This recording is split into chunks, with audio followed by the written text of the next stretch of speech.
I'm seated in a cafe with my boss. It's very cold. I'm underneath the air conditioning and I put my hands under my thighs to stave off the cold.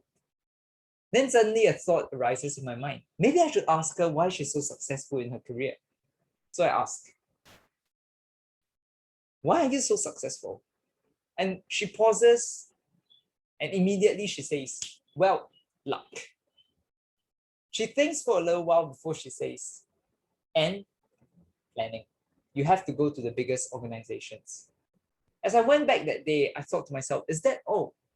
Is it just planning to go to the biggest organizations and to have luck that determines your career success? Well, today you might be wondering how to be successful at your career without being lucky. But before that, you might be wondering, well, John, who are you to say this? Today, as I share with you the 3 ways you can be successful at your career without being lucky, I also wanted to give you a brief background of my own career history. I can't say that I've been the most successful. I've gotten a performance improvement plan, which is short for shape up or shape out, which is basically get better or get sacked. In the 1.5 years that I've been at my organization, my work performance has been satisfactory. And you might be thinking, well, John, if you're just so mediocre at your work, why should I listen to you? Well, it's precisely because of that that I think it would be helpful for you to know what hasn't worked. Because out of these experiences that haven't worked, I've found 3 things that do. Firstly, find the right organization.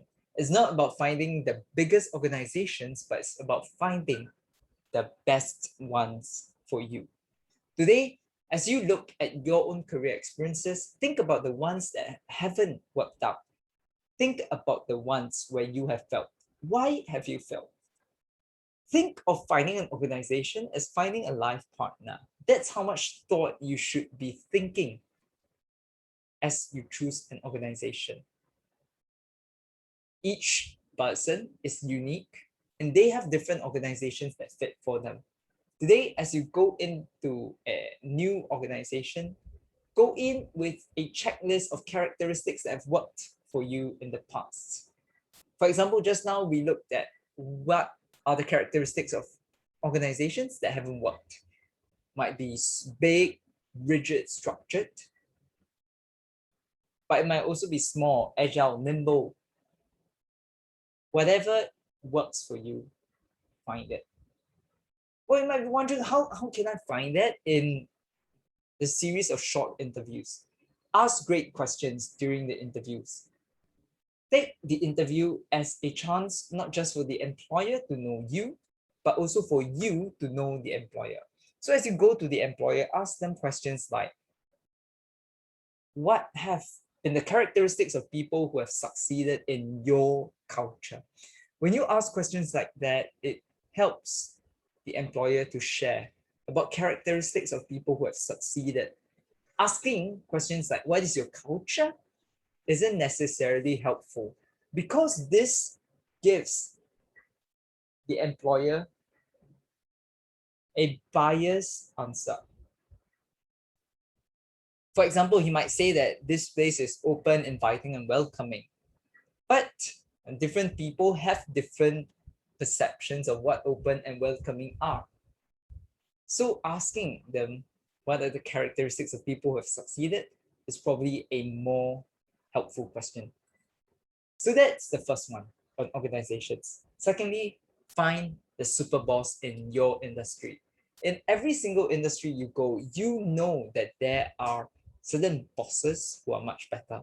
You look at your own career history, you've probably had bosses that worked much better than anyone else. And today, as you go out and look for a new organization, work for the best. Work for the best bosses who are the most nurturing or the most driven or the most competitive. In Sydney Finkelstein's book, Superboss, he studied how industry leaders came to nurture trees of talent. he found that there were certain leaders who ended up producing the next CEO. And it wasn't just the next CEO, but it was batches and batches of CEOs. He found that the best super bosses were leading in three different ways. They were either very nurturing, or they just wanted to win. They were hyper competitive, or they just wanted to do their best work. Whatever it is, they were fanatical about pushing performance to the next level. And when you were with them, you found your own performance being pushed to the next level as well. And that is really important, because when you find your super boss, you find yourself being able to challenge yourself to the next bound. You no longer find yourself stuck. Lastly, and most importantly, focus on the one thing where you are good at and you're interested in. In my first appraisal, I thought I had done pretty well. After all, I was quite confident that I had contributed significantly to the organization. I went for a bath, slicked my hair back, and also prepared to get praised. But when I started the appraisal, the focuses were on what I hadn't done rather than what I had done. It was on what I could improve rather than the strengths that I had displayed. Instantaneously, I knew that in this organization, you were better valued as someone who could be an all-rounded individual, an all-rounded average, rather than a superstar performer that was hyper skilled, super skilled at one particular area. You see, none of us are superhuman. We can't be great at everything. And whilst it's true that we should focus on leveling up our weaknesses, there is a limit to how much we can improve our weaknesses. But there is no limit to the strengths that we can level up. And so focusing on your strengths is a far more important thing than focusing on your weaknesses. If you look at Angela Duckworth's book, Grit, she studied how prodigies, superstar athletes, and chess masters came to be the best. She formulated two equations for their success. Firstly, talent times effort equals to skill. Skill times effort equals to achievement. You'll see here that skill counts twice. But more importantly, that the focus on skill was a focus on strength. It wasn't a focus on weakness.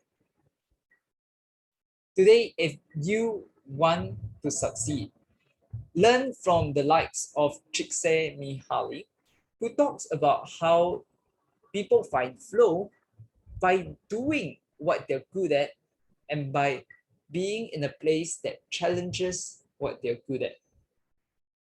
That's how you find flow, fulfillment, and meaning in your career. As you look at these three ingredients, a great organization that fits your culture, focusing on your super skills, and lastly, focusing on your super boss, it might seem like simple ingredients, but they are not.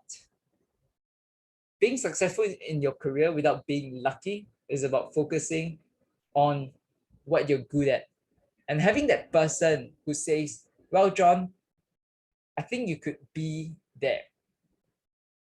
And I'm going to help you be there. The question is, will you do the work that will take you there? If you found this video helpful, let me know why in the chat below and feel free to give a like.